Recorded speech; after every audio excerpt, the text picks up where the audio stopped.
Bem-vindo ao canal Salviano Feitosa, o seu canal de Filosofia e Sociologia para o Exame Nacional do Ensino Médio e outros vestibulares. Nesta aula nós vamos dar continuidade ao pensamento do Émile Durkheim e vamos tratar da maneira como ele desenvolveu as ideias sobre solidariedades. E a primeiríssima coisa que você que acompanha essas aulas já sabe que tem que fazer antes de começar mesmo é baixar a ficha. Baixe a ficha danada com as questões que depois você vai utilizar para testar os seus conhecimentos sobre a aula que você acabou de assistir. Para tratar de solidariedades, a primeira coisa que a gente vai fazer aqui é entender solidariedade de maneira diferente do jeito que no nosso cotidiano a palavra é utilizada. Falar de solidariedade é falar daquilo que a gente tem ou da forma como a gente age quando a gente quer ajudar alguém que está em situação de necessidade. Uma pessoa solidária é uma pessoa que ajuda outras que precisam de auxílio. Solidariedade diz respeito, ou pode dizer respeito no senso comum, ao ato de ajudar as pessoas que estão em uma situação de necessidade. Porém, em sociologia, solidariedade social diz respeito à reciprocidade de interesses e de obrigações sociais que, em sociedade, os indivíduos estabelecem entre si.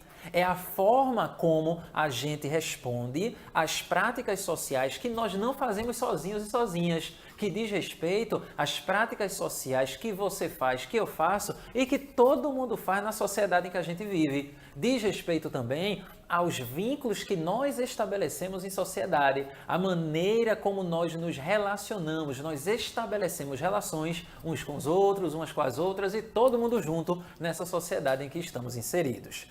No caso do pensamento de Durkheim, a solidariedade social, ou seja, os vínculos que nós estabelecemos, tem uma natureza que é moral. Como assim ela tem uma natureza que é moral? Ela tem uma natureza que é moral porque estabelece o funcionamento da sociedade com o objetivo de integrar os indivíduos na sociedade em que eles estão. Então, a solidariedade, no entendimento do Durkheim, diz respeito aos vínculos que nós estabelecemos com a finalidade de garantir o funcionamento e a integração de todas as pessoas na sociedade em que elas estão inseridas.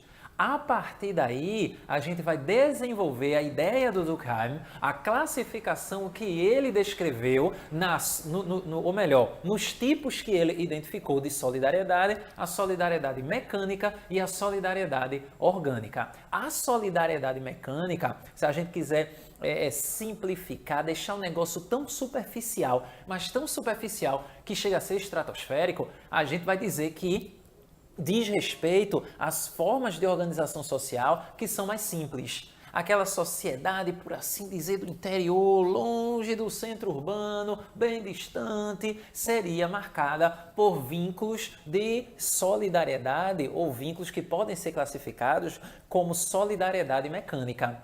Quem trabalha, quem produz o que é necessário para a sobrevivência, também planeja esses elementos que compõem as formas coletivas de sentir, pensar e agir nessas sociedades que estabelecem esse tipo de vínculo. É importante você ter em mente também que o indivíduo ele é ligado diretamente à sociedade, há uma função específica para ele que não pode ser diferente da que é, ou seja, há uma possibilidade mínima, praticamente zero, do indivíduo fazer algo diferente do que ele vem fazendo. Há uma margem menor. Por extensão, a consciência coletiva ela tem uma ação muito maior sobre aquilo que o indivíduo ele vem a fazer. Lembrando que consciência coletiva diz respeito ao que a média das pessoas em uma sociedade pensa, sente e estabelece como sendo o mais adequado a se fazer. Se essa consciência coletiva ela é mais atuante em um vínculo de tipo de solidariedade mecânica, isso quer dizer que a forma como as sanções elas são estabelecidas, essa forma ela é repressiva. Logo, o direito pode ser classificado a partir da ideia do Durkheim em uma situação social de solidariedade mecânica como sendo um direito que ele é repressivo. Se ele é repressivo, então há a possibilidade, na verdade não é nem a possibilidade, mas há uma efetiva privação do convívio das pessoas em relação àquelas que, porventura, elas desviem da norma. Aí você lembra da nossa aula anterior sobre Durkheim, onde a gente trata do crime e da forma como o Durkheim entendeu os atos criminosos. Outro elemento que é importante você ter em mente quando se trata de solidariedade mecânica é que há uma coesão social muito maior. Então, pare para pensar, lembrando que esse é um exemplo raso, quase estratosférico de tão superficial. Pense numa cidade do interior. Numa cidade do interior, o filho de seu José da barraca, da mercearia, provavelmente vai herdar a barraca e a mercearia. O filho do fazendeiro vai ser chamado de doutor e ele não vai e vai ter uma margem um pouco menor de ação para ele em relação ao que a gente tem em uma sociedade como as chamadas sociedades urbanas, que se classificam por vínculos em que não tem essa relação direta entre o indivíduo e a sociedade, mas o indivíduo ele depende da sociedade.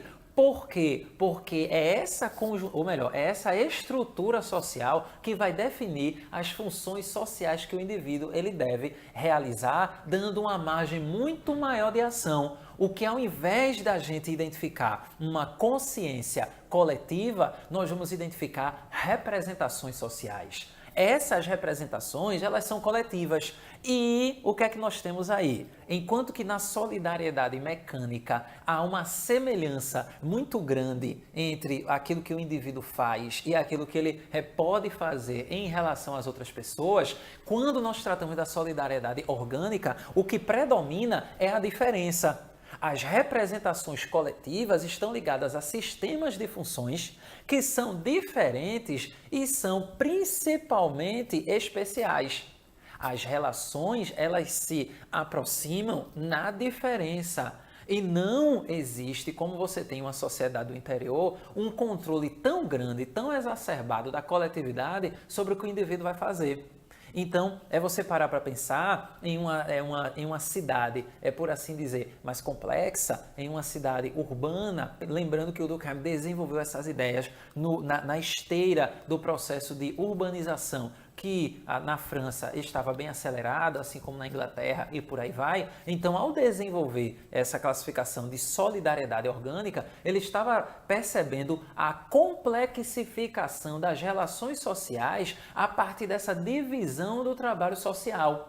Essa divisão do trabalho social, ela vai se caracterizar pela especialização do que os indivíduos eles podem fazer. É aí que a gente vai ter a identificação pela função que o indivíduo desempenha, diferente de uma sociedade marcada pela solidariedade mecânica, em que o indivíduo ele não vai ser semelhante por causa de uma divisão do trabalho social.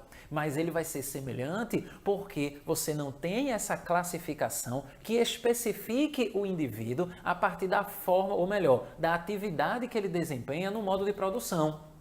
Então veja, nós temos uma consciência coletiva definindo a forma como se vai estabelecer vínculos e atuando de maneira a levar a ações de determinada natureza a acontecerem em uma sociedade, por assim dizer, mais simples. E nós temos, ao invés de uma consciência coletiva, um conjunto de representações coletivas que contribuem para a construção da identidade do indivíduo a partir do que ele faz, do trabalho que ele desempenha, independente de sua origem.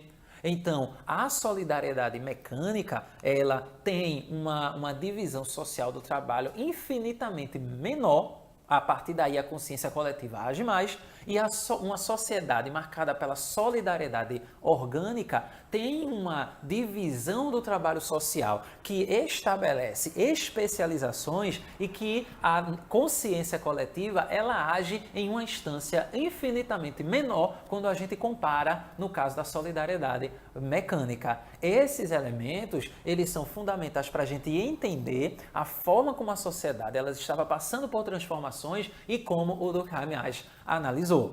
Gostou da aula? Inscreva-se no nosso canal, curta a nossa página facebookiana, me siga no Instagram, @salveandofeitosa, o nosso site salveandofeitosa.com.br, tem esquemas monstro, tem textos que você pode utilizar para desenvolver ideias para as suas redações, mas o mais importante que você não pode sair dessa aula sem ter em mente é que todos nós devemos experimentar pensar.